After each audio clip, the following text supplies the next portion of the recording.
Hi everybody and welcome to a brand new video! Today we have a very interesting new case. I must confess this case showed up to me on my TikTok feed and I said like, whoa, it'll be very interesting to talk about this. After that I saw you started to tag me in those videos, so I said, okay, I think it's time to do it. Go deeper into the information of what it is known on TikTok and tell you absolutely everything. But before I start, don't forget to follow me on all my social media. You know I have a billion social media accounts, and the most important thing is to subscribe to this channel and to activate the notification bell so it lets you know when I post a video. And remember, there's a new video every Tuesday and Thursday. Don't forget to also follow me on Twitch when we see each other very often. We talk almost every day, we play and do many more things. But okay, without anything else to say, let's start.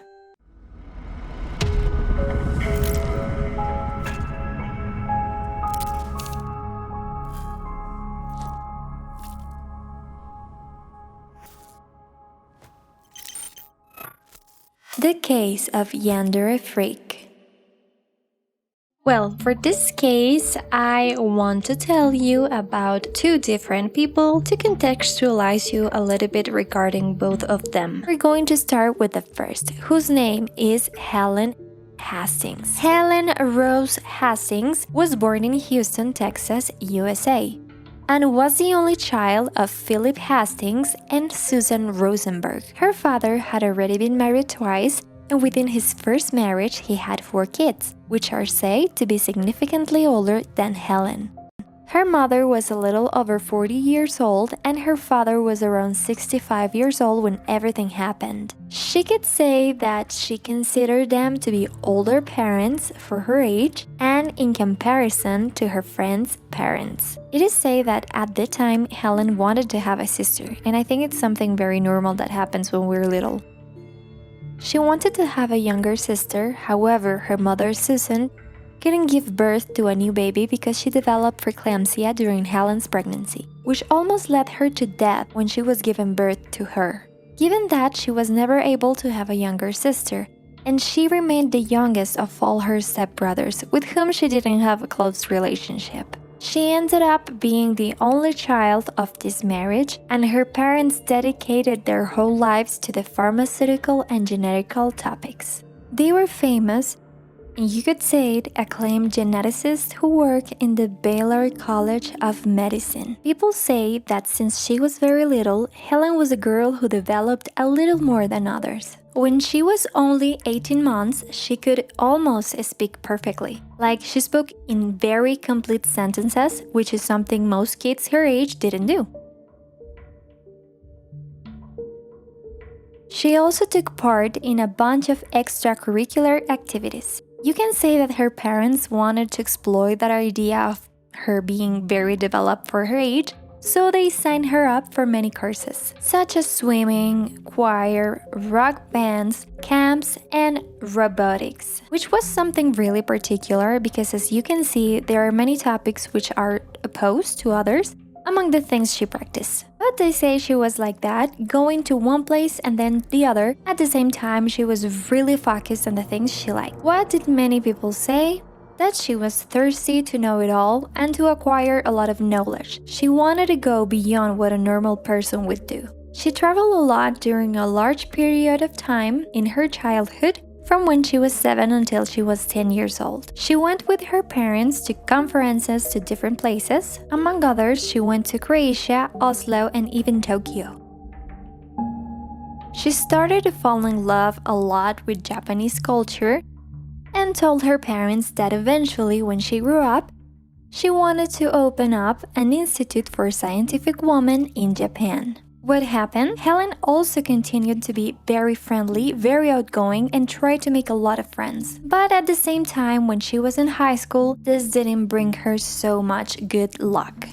People didn't like to mingle so much with her, and she also had an illness, which I didn't know existed, and I find it really interesting. It is called misophonia.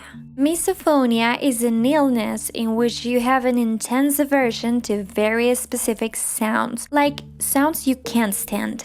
I think that happens often to all of us with very specific sounds. And those sounds are very, very particular things like the sound someone makes when chewing, when someone taps repeatedly a pencil, when someone coughs, when someone pants or can't breathe very well. I think those are sounds that to many of us can be anxiety-inducing, but it comes to a point in which it turns into an illness. People who suffer this, like her, are persons who are even incapable of sitting in places where they can hear that. They start having strong physical sensations, even uncontrollable nausea, almost like panic attacks because of these situations. So this is quite interesting because, for example, I didn't know it existed and Helen suffered because of this strange illness. Obviously, she withdrew a lot from people and they started bullying her in school. You know how the kids are in school.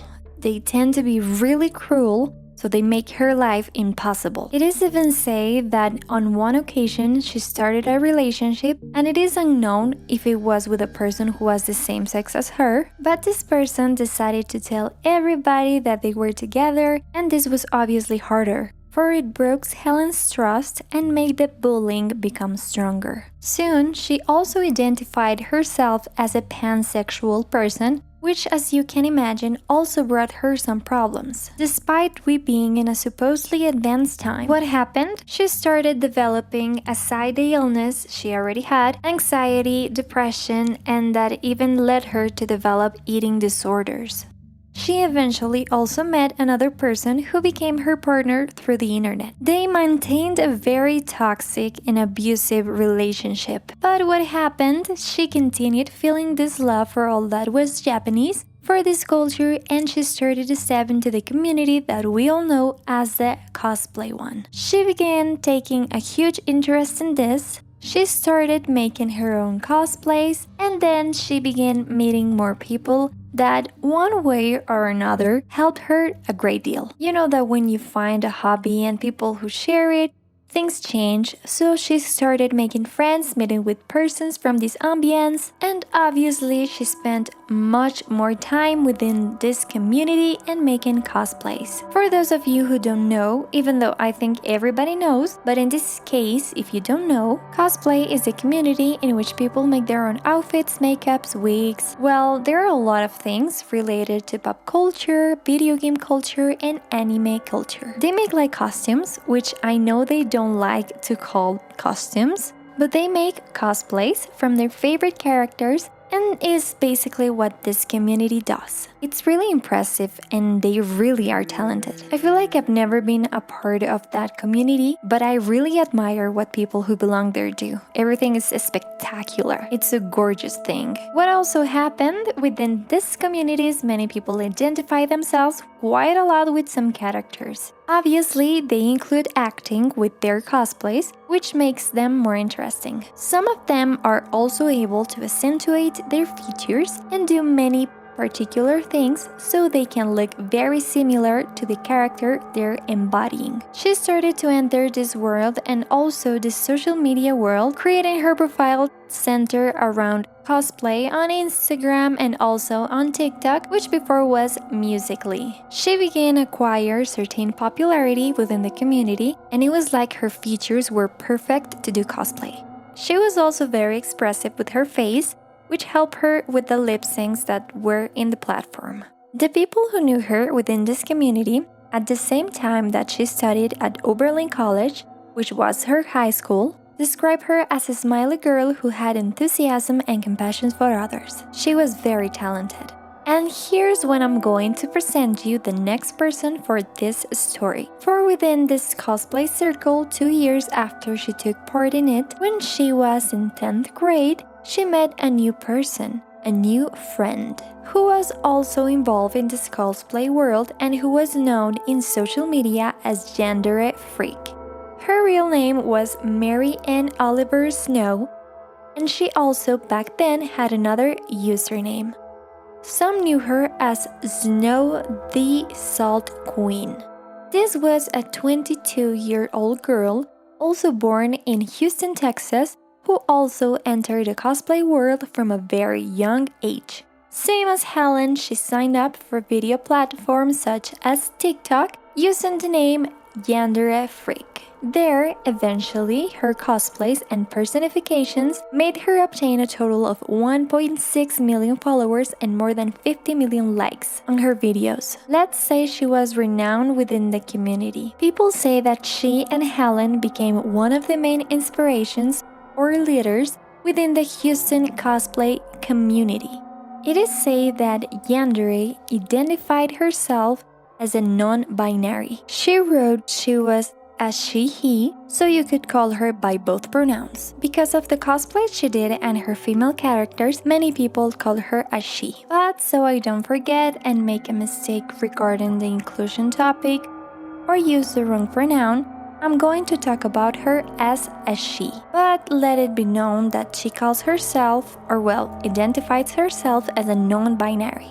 One of the characters that made Yandere popular was a character called Yunko. It is said that this character is one of the main characters from an anime series called Danganronpa.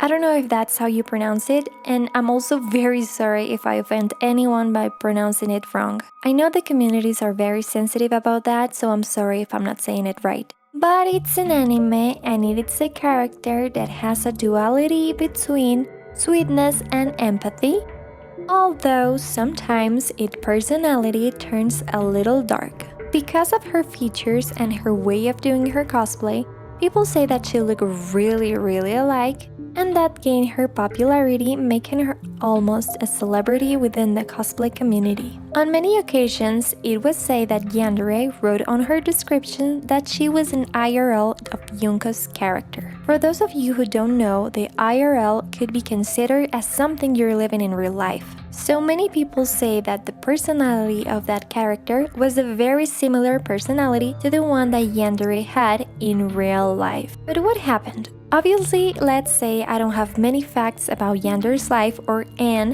which was her real name, but I do know some things that people remarked about her personality. They say she was kind of a fickle girl, like sometimes she did very provocative things, which at the same time generated a lot of hate in social media, so she could stand out.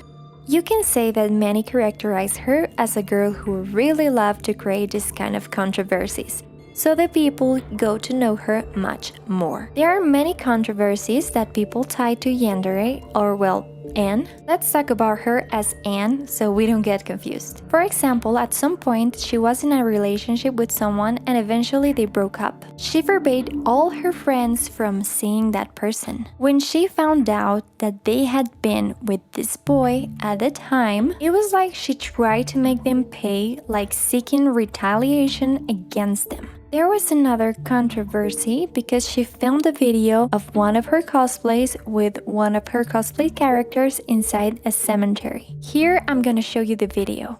But many people were offended because they saw as very disrespectful that she was standing on top of the graves, touching them, not even censoring the names that appear on the tombstones. It is also said that she didn't have any underwear on the video, so it was a delicate matter. She did some kind of suggestive poses, which people found very insensitive, more so because she said she had permission to be in the cemetery. However, after that, the cemetery's owners appeared and said she had never asked for permission, and that wasn't something they had approved beforehand. This started to reflect somehow the lies she told to everyone that followed her on social media. The cameraman of the video also appeared on his social media, justifying that the place was a public one, so they can do what they wanted and they weren't trying to be disrespectful. She later asked for forgiveness in other lives and so, but the damage was done in many ways.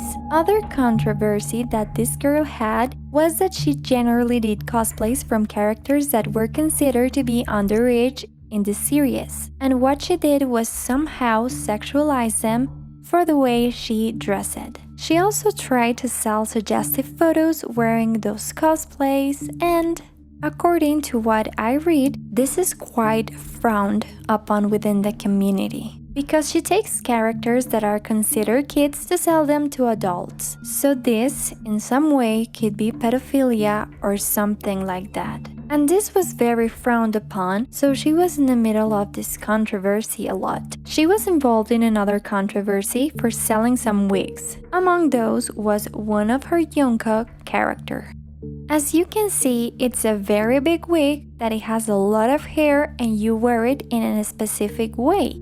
One user said she bought this wig for more than $300 and she bought it while she was on vacation. It never arrived, she had to complain, and additional to that, she had to pay $200 more. So she sent her another wig. What happened? According with what is said, Yandere had sent her the week before, so she ended up receiving 2 packages almost at the same time. This girl uploads this video I'm showing you here, where she shows what arrived. And it was basically nothing compared to what she was selling. There were really few strands of hair, looking nothing alike to what the photos showed. It didn't have instructions on how to assemble it or how to use it. After that, Anne posted a video defending herself from these accusations, but many people didn't give credit to what she was saying about the topic. There's another controversy which we don't know much about, and it hasn't been confirmed if it was real or not, in which Yandere made her followers send her money because supposedly she had found several kittens that needed to be rescued. So she rescued them and started to create a fund so she could pay those bills. According to what is said, that money never went to the kittens and she didn't really use it for that. But there isn't proof about that, but the controversy was mentioned. Well, aside from talking to you about this whole topic of Anne or Yandere, she was a very popular girl within the community, but it was also said that she grew in numbers thanks to the controversies and by having a non-so-positive image. After that, she meets Helen, they start hanging out a lot and became really good friends with another group of people. Also, by that time, Helen was a little more set on what she wanted to do because she was finishing the school and about to start college. She wanted to study psychology and neurobiology, obviously inspired by her parents. Also, because of everything that happened to her because of her illness, she wanted to understand it more. What also began to happen was that they became really close, but in some way, Helen started to go down her friend's path and to adopt her friend's ideas about life in general. Let's say she started to wander it off. And wasn't she didn't surround herself with many positive things. Truth be told, she was a girl that spent her time drinking a lot. She also smoked, you know what, so I don't have to say it and get banned. She consumed different kinds of things, and Helen began drifting towards that world. She also started shutting her family off, becoming more reactive and ruder. Many say that Helen was very overprotective of her friend Anne. Some saw that as kind of a platonic love. It is unknown, and eventually both of them became very problematic within that toxic circle. They were about to go to college, so they moved to the same place. What happened at that time? The pandemic started and the university closed off its door to in-person classes, so they decided to live together. What happened? Helen began to live away from her family and to be with Anne all the time, having very frequently toxic behaviors. But what happened? It was like Helen had a very strong attitude with her parents and she didn't normally do things like that. They say she probably felt like finally she belonged somewhere, a place where people treated her well as an equal, so she was doing everything she could to remain in that circle to shut away all the people she had so she could stay there. Her mother felt this abrupt change, especially after the COVID. Well, I think it's time for us to dive deep into the facts so we can keep talking more about this topic. It happened on January 17 of the year 2021, last year. That's when the situation I'm going to tell you about happened. Helen, Anne, and other 5 friends spent the night in Anne's house. They were there in the typical friends plan, drinking Coca-Cola, Dr. Pepper, and vodka. That's what they were mixing that night. Aside from that, they were also smoking, you know what? They were smoking some things that took them to inebriated states and dizziness. It was like they were very, very drunk. Kind of a drunkenness that happens when you're in a friend's house sometimes. Anyway, they didn't know, as they say, not even where they were. What happened? Around 1:30 in the morning, Snow Ann tells Helen and her friends there's a gun in this house. She goes down to the basement and retrieves the gun, which was a gun that belonged to Ann's ex-boyfriend. Don't ask me why there was a gun in the house and why she decided to go for it. Well, this only happens in the USA. But basically, she goes for the weapon and they start playing, adapting the characters from the cosplays they had done before. Let's say that Anne made sure, at least she told her friends that her ex-boyfriend had left her that gun, but that he assured her that it was empty, that it wasn't charged, so they shouldn't worry. That's how they start playing, and in that moment, her friend Helen stood in front of her and started telling her oh, shoot me, kind of joking because they were all drunk. And supposedly Anne, in that moment, takes the gun and places it on the right side of Helen's head, and then she pulls the trigger. Obviously, everyone expected for nothing to happen because it wasn't loaded, but that wasn't the case. Obviously, the bullet, because it had a bullet, shots out of the gun, going through Helen's skull, and she ends up in the floor. This was a moment of shock for all of them. She said she let go of the gun in that moment, and they started to realize what just happened. The blood starts to spread along the floor, and that's when they call the police and the ambulances to get help for Helen. Clearly, she makes it to the hospital. They examine her, and the doctors come to the conclusion that there's no way Helen can recover, or at least to be a normal girl if she pulls through. So they tell the parents to wait a few days so they can make decisions. They leave her with vital support so they could recover and not let the organs die, but the prognosis is not a positive one. So Susan, Helen's mother, finally decides to disconnect her daughter. And that's when, on the 20th of January of that year, Helen passes away at a very young age due to a gunshot perpetrated by an accident by her best friend. Obviously, the investigation begins. The friends are also interviewed, but they say they don't understand what happened because they saw how their friend removed the clip of the gun. I don't know how that works, but she did that before using it and there's no way for it to really fire. They didn't understand when the clip went back to the gun and end up in tragedy. The girl is obviously also in complete shock and says it wasn't her intention, that she was only playing, but obviously there are many doubts in the air. A great investigation starts. She is taken into custody and submitted to a trial, in which they gave her a $20,000 bail to be free. All that practically in exchange for her friend's life. What happens? This girl obviously ends up paying the bail and it's set free on probation. As I understand it, she could only be at her house and she had a tracing chip, which sometimes they install it on their legs. So she could not be out and about. She couldn't do a lot of things given her probation. It is said that among the rules she violated while being on parole, she missed one of the set days for the trials. She didn't let them download the information from the GPS she was wearing, and she also violated the curfew she had on many occasions. Besides that, after only a few months of everything happening, she kept making TikToks like nothing was going on. What was really disturbing that some of the TikToks that she uploaded were these ones.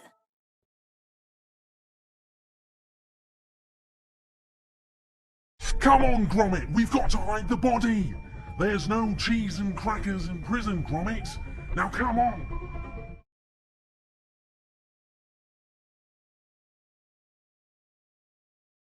However, things didn't just stay like that, because there needed to be justice, and she obviously started receiving a lot of hate on social media, especially from the cosplay community, which have heard about what happened. Not many people knew what she had done, but some started to say that she had murdered somebody, asking her how she could be there knowing she had killed her own friend. They started spamming a lot her social media so many people could get to know what happened. Also, many of them began making duets, and even the cosplay community in itself started to shut her out to say they didn't identify with her, that they were completely unrelated to that person. And in general, this made her audience decline a lot. People didn't see her in the same way. Many even were afraid of what she posted and of the person she was. And it was then that, according to what they said, she closed all her social media. They say she disappeared completely from TikTok, Instagram, absolutely everything, so you can search all you like but you won't find her profile. Probably you'll find many re-uploaded TikToks in other accounts, among other things, but you won't be able to find her official profiles. I won't go into the theories because I feel like this case doesn't have many theories because basically she just killed her. But there's a lot of talk about the topic of her mental health. As I've told you, she was since before a very controversial person, someone problematic who consumed many things and who also led Helen one way or another to this world. So I believe this speaks a lot about herself. I don't know if she did that in purpose or not because I have no idea if that were the case. There are many clues about her actions and people talk about that probably indicate that there was more intention than it was true to be originally. People talk a lot about her mental state. Many persons who were close to her say that they were worried about her behaviors on many occasions because it was like she shifted personalities in an instant. She also had very toxic behaviors towards her friends. There was a very particular variation between her and her characters, for she made that personality shift very suddenly. It was like all of a sudden she was a different person and acted in a very toxic way. It was really disturbing. She was like a villain from a series I haven't watched, but it is called My Hero Academy. There's a character called Toga, and they say he's very particular, or her, I don't know very well if it's a man or a woman. And many times she ended up acting like him.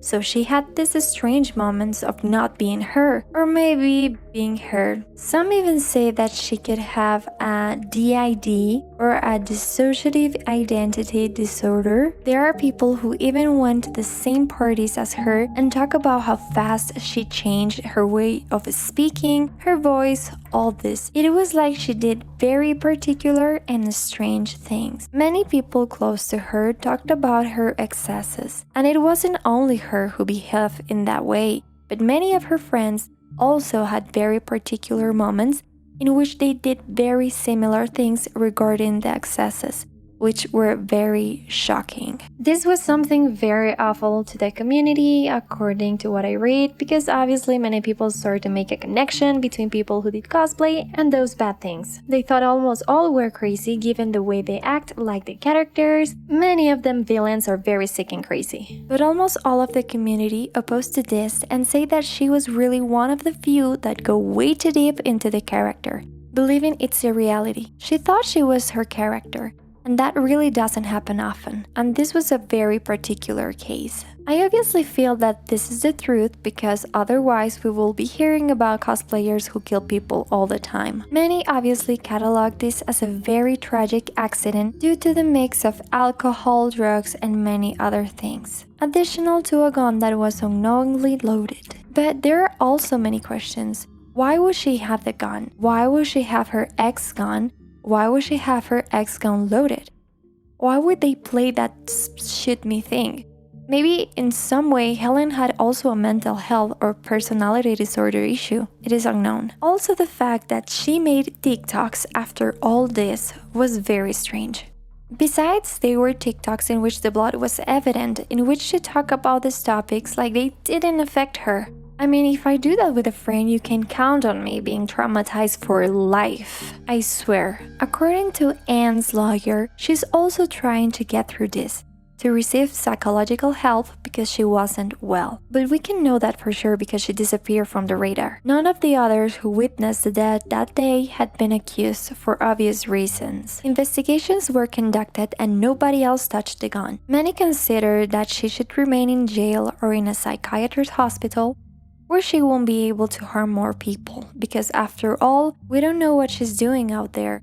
I don't know, there are many factors that can influence the way she changed personalities, so many consider that she shouldn't be free. Also, many of Helen's friends were the ones in charge of talking about all of this, because they didn't want her memory to be forgotten. The situation was being forgotten, it wasn't being talked about. Her friend was uploading TikToks like nothing had happened, so many of them wanted to reignite this topic, and that's how you can hear it today. All of TikTok also talked about it, about the TikTok killer. We don't know anything about her life, but she completely closed her social media, as I've told you. It is said that she did it because she was distancing herself from the psychological and emotional trauma which she is treating, and I hope it is truth. Her friends, Helen's friends, want to always remember her as a funny girl who really loved this world, and maybe she took a wrong path or surrounded herself with the wrong people. But they want to remember her with all the love that she always had for them. So let's hope it stays that way. But well, guys, I'm going to leave this case here. I hope you like it a lot. If so, don't forget to leave thumbs up, leave me a comment, follow me in all my social media accounts, and subscribe to this channel and activate the notification bell so it lets you know when I upload a new video. That's all, thank you for watching me. Don't forget to follow your dreams, and I'll see you on the next one. Bye!